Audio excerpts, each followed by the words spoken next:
बुधवार को मालदा विधानसभा seat number 50 से तृणमूल कांग्रेस की उम्मीदवार लिपिका बर्मन, जिन्होंने कई सारी बातें सामने रखी। पश्चिम बंगाल की खबर है, आज उन्होंने हबीबपुर के ऐतिहासिक एहो दीपाल जे में कार्यकर्ताओं की एक बड़ी मीटिंग की। मीटिंग में उन्होंने कहा कि उनके विरोधी उन पर बाहरी होने का आरोप लगा रहे हैं, लेकिन उन्होंने इस सारे आरोपों को खारिज किया। उन्होंने कार्यकर्ताओं से कहा कि घर घर जाकर लोगों से बातचीत कर रहे हैं, उनकी शिकायतें सुन रहे हैं और उन्हें 100% भरोसा है कि लोगों का प्यार, समर्थन और एकता उन्हें जिताएगी। मालदा से रामचंद्र मंडल की रिपोर्ट।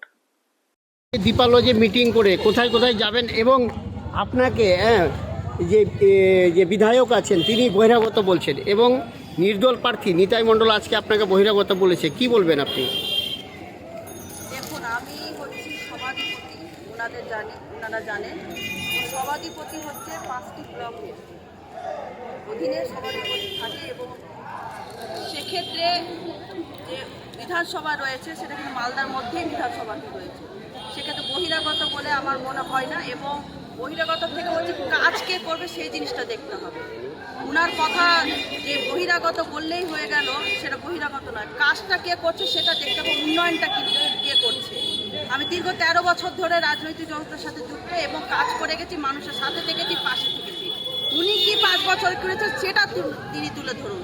কে বহিরাগত কে অন্তর্গত সেটা না ভেবে উনি কি কাজ করছেন, কাজের খতিয়ান তুলুক, কাজ কি করেছে।